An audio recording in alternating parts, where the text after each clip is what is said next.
Morning, everyone. As you all have known, my administration, along with the New Orleans City Council, we have been working diligently on trying to get out of this budget crisis and really trying to stabilize our budget situation. And one of the key measures that we really have to address is ensuring that we have a healthy fund balance. And the fund balance, what that is, it's essentially our reserve fund. So these are the funds that are really critical when we have any type of emergency, whether it's a major event or a storm. We're like a month away from hurricane season, or even some type of emergency that at this moment we may not even be able to foresee right now. Unfortunately, right now, our fund balance only has $35 million roughly in it. And that is far below what we need to have in our reserves, which is roughly around $160 million. So we've been looking for all different types of solutions to be able to build up our fund balance very quickly. So one of the things that we started to take a look at is the Caesars Casino lease that the city has. The city has a lease with Caesars that runs until 2058, so for roughly another 32 years. And each year, rent brings in around $16 million.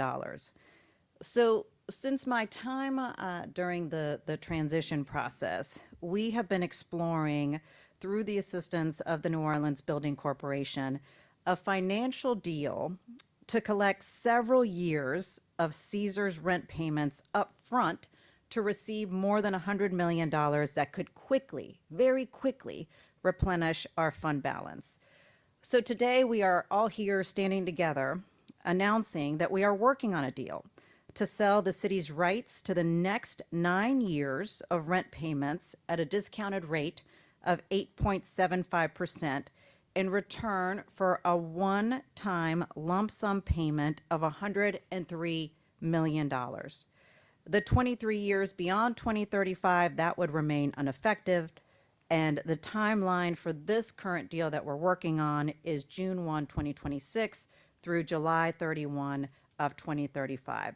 So eventually what we're doing here is we're getting a major advance on our rent payments. Overall, yes, we will be receiving less money, roughly about $4.7 million less a year.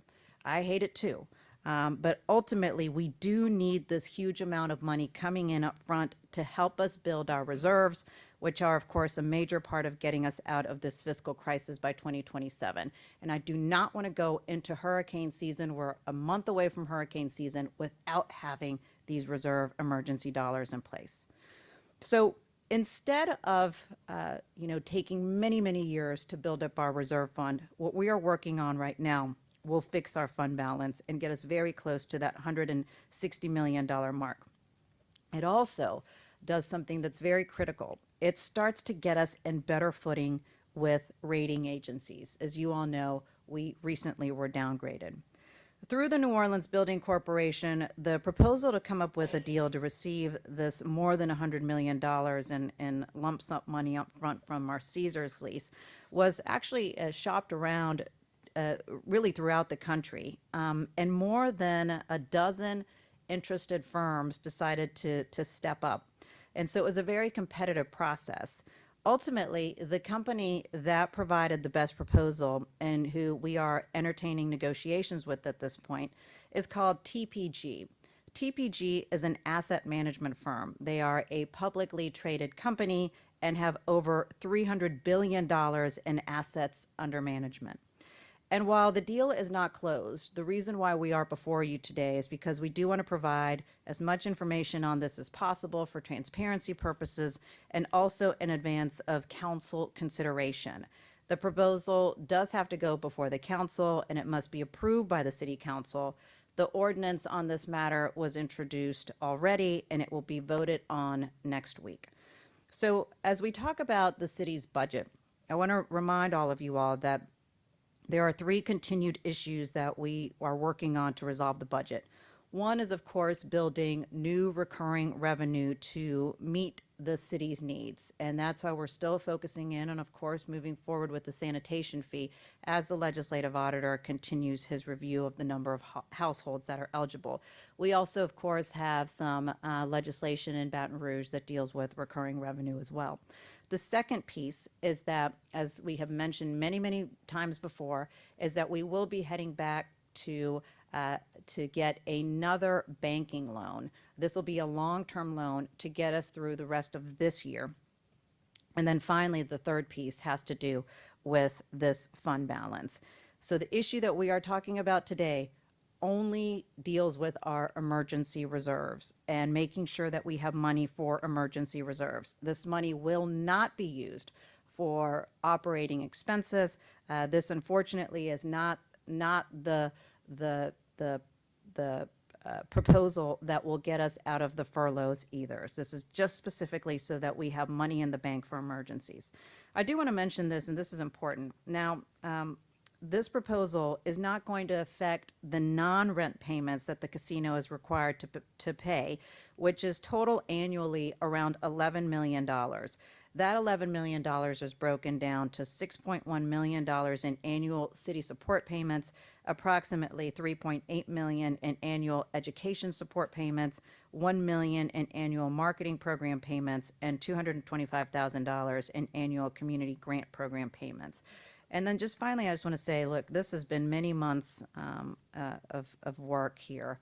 I do want to thank, of course, all the members of the New Orleans City Council for working so closely with my administration on this. Of course, I want to thank Auditor Mike Wagasback, who is constantly working with my administration to find solutions to get us out of this fiscal crisis.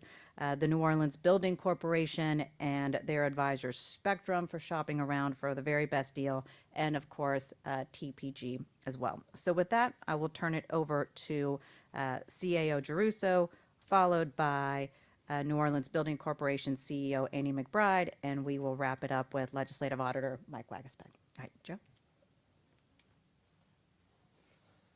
Good morning, everybody, and thank you, Mayor. Thank you to the members of the council and to NOBC. I want to take a step back and really remember where we were in October and November before we got here today. I think that bears a lot of consideration on what the mayor's announcement just was.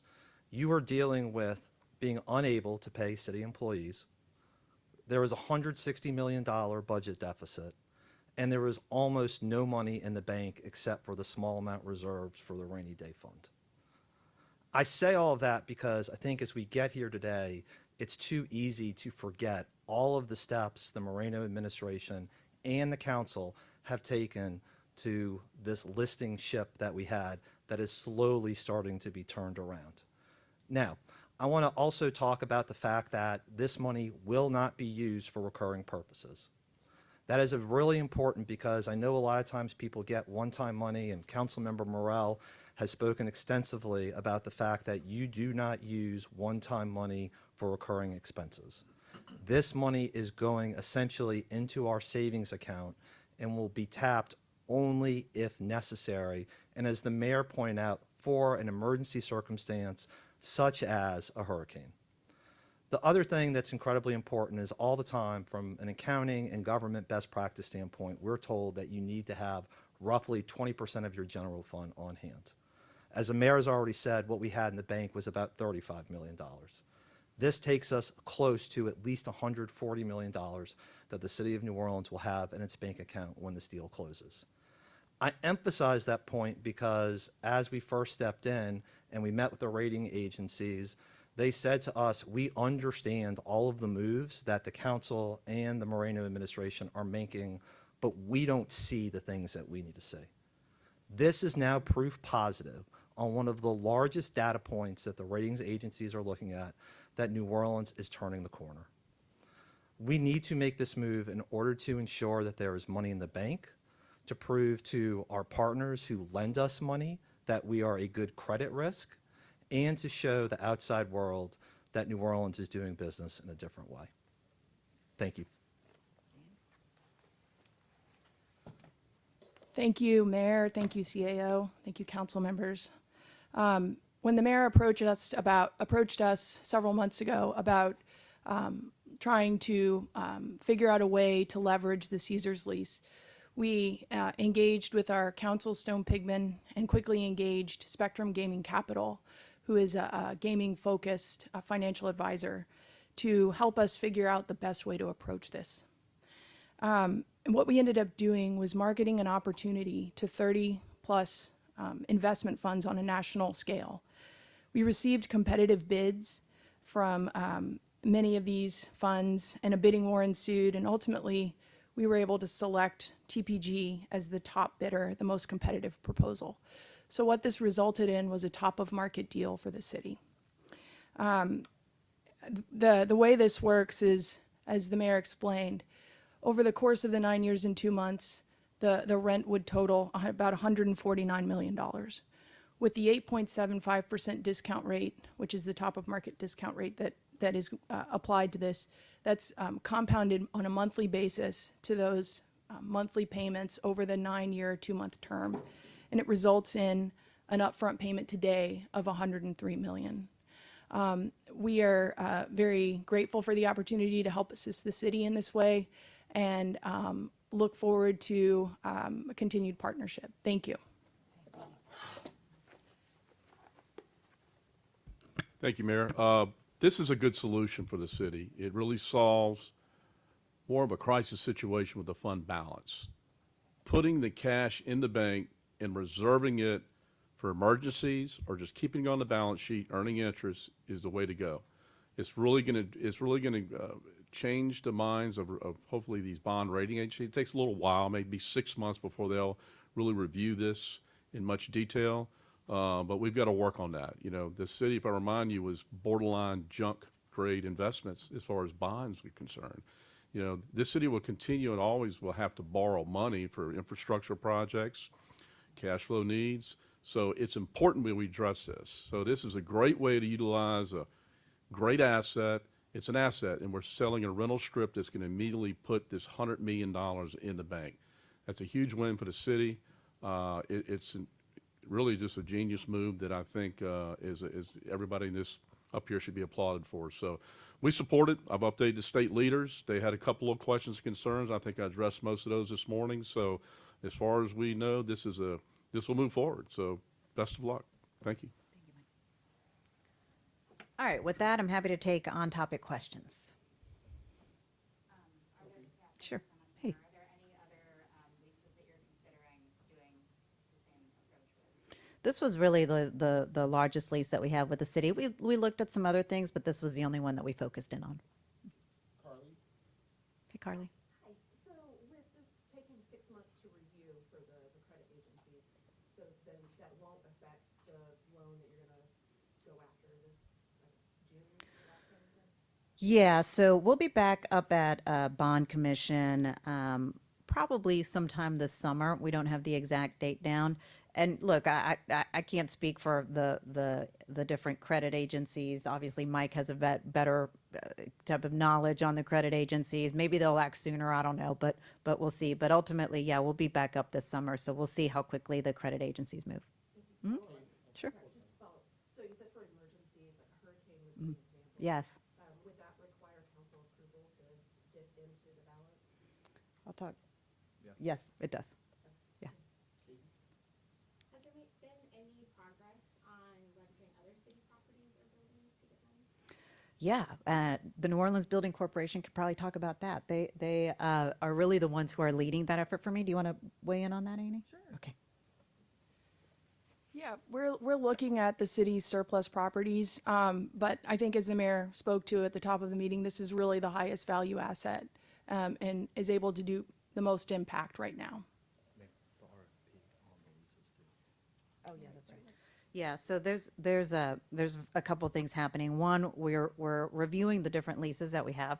And then the other piece too is that we do have NOBC kind of taking a look at the top 25 properties to see, you know, what potentially could be done, whether to sell them, long-term leases, that kind of thing. But it's all being led by NOBC. Alyssa G? Question for the auditor. I know you said this morning you had some questions or concerns from state leaders. Can you talk about a little bit those conversations, those concerns, and Well, one concern was the gaming commission look at this to make sure there isn't any suitability issues with the investor.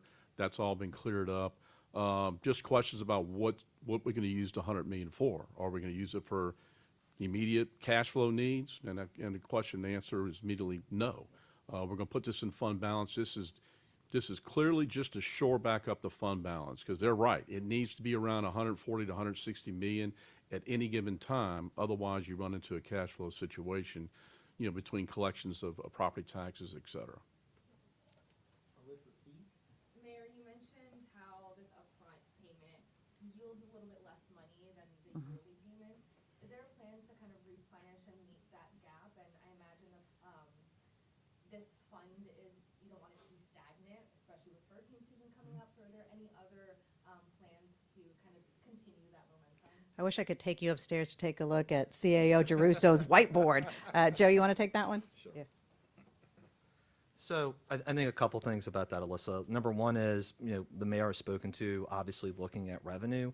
There's two different sources about that in our view, one of which we've talked about a whole lot, which is just better enforcement. We've left a lot of money on the table just not by enforcing things. Number two is through federal reimbursements and other reimbursements. I think you all may remember Sewage and Water Board owed us close to $30 million. We've collected almost 27 and a half of that at this point. We're getting very close to the end of that, but it's pursuing those as well.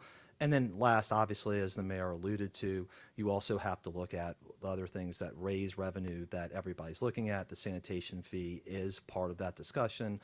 What's going on in Baton Rouge is part of that discussion. And again, it's how do you manage what you have in a better way? And obviously, as something gets subtracted out, you got to make sure you're replacing it another way. And we're planning for that right now for 2027 already. I have a question for Mr. Weisbach. I know Jerusa spoke a little bit about going back to October, November, where we were really kind of just scrambling. What is your assessment of where we are now versus where we were a few months ago? I think we're in better shape because we've got a management team that's focused on the ball. Overtime is no longer a free-for-all. It's been managed. They're requesting projections. They're coming under those projections, and very significant, especially in the public safety arena, and not putting the public at risk. I think the crimes is sort of a standstill. So I think there's just more eyes on the ball, and there's more management, and I think we're in a good spot going forward. So I'm feeling better about it, and I think this is a good move to really preserve the fiscal soundness of that fund balance. Chris. I know you on topic only, but On topic only, Chris. as far as, we have so many different festivals, we have Live Golf that was coming, and those are economic drivers for the city, which could ultimately help with this budget deficit. Now that Live is not coming to New Orleans, how is that ultimately going to impact the city? So I'll say this, I have not been contacted by Liv, so I don't have the details on it. Sorry. Ashley. Go ahead. Mayor, can we talk about getting this plan together? I know Sure. Guy said this was for emergencies, so how should residents feel? We never know when we're actually gonna get a hurricane. So That's just true. for them to know that this is in the works, we have something set in stone. And for Mr. Ravisback, Yeah. going to the summer, do you have a ballpark number of how much we're looking at when you guys go back? Yeah. Great question. We'll start with, for emergencies. I mean, this was another situation that literally was keeping myself up, the CAO up at night, council members up at night, due to the fact that in our reserves, we only had $35 million. So you know what it was like during COVID, you know what it was like during Hurricane Ida. All of a sudden, it's like you have to start getting money out the door. So that was really worrisome. And we knew we had to do something quickly. We had to act now. And so I just really thank members of my transition team. I thank the New Orleans Building Corporation, as we all got together and said, like, how do we come up with an outside the box solution? What are our options here, right? And this was one that when initially proposed, we were all like, wow, if we can actually get this done, this would be major. Because what's so key about this is, remember, this is not new debt, okay?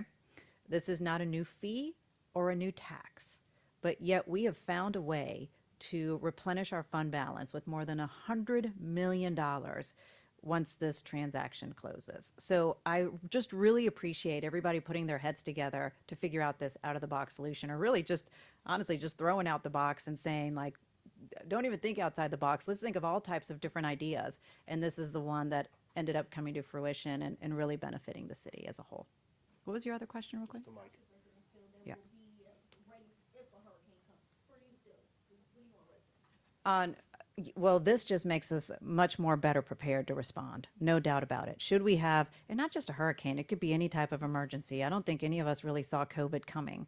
And as COVID came, I mean, we were all caught flat-footed until the federal government could eventually step up and help cities across the country. So this is a way to not be caught flat-footed. This is a way that for the people watching, the people of the city watching, that your city government can immediately respond. So should something, emergent happen here in the city. Michael asked a question, we'll take the last one from Sophie. What's your question again? Well, I think that depends on a few things. But there's some new recurring revenue sources that they're working on, such as the sanitation. I think there's going to be strong consideration. The council will have to look at whether we roll forward taxes. We didn't do that last year. That's property taxes. There's some legislation that's moving through right now that could raise another 20 million. So there's solid sources of real cash flow, immediate cash flow, that will be taken in consideration to size up the amount of the loan. Really don't have a good number yet. A lot of it depends, again, with bond counsel on what they think we can amortize over what period of time. So we're working on that number. Last one, Sophie. Mayor, can you speak to the timeline? I know you said the council needs to approve it. When could the city expect to actually have this money in hand? So the council is looking to approve it during their full council meeting, which is next week. So not this Thursday, but the following Thursday. And when are we looking to close fully? Yeah, I think we'll wrap up deal documents and close hopefully shortly after the council meeting on the 7th. So, potentially within the next couple of weeks. All right, great. Thank y'all so much. All right, guys. Thank you, Mike. Appreciate you.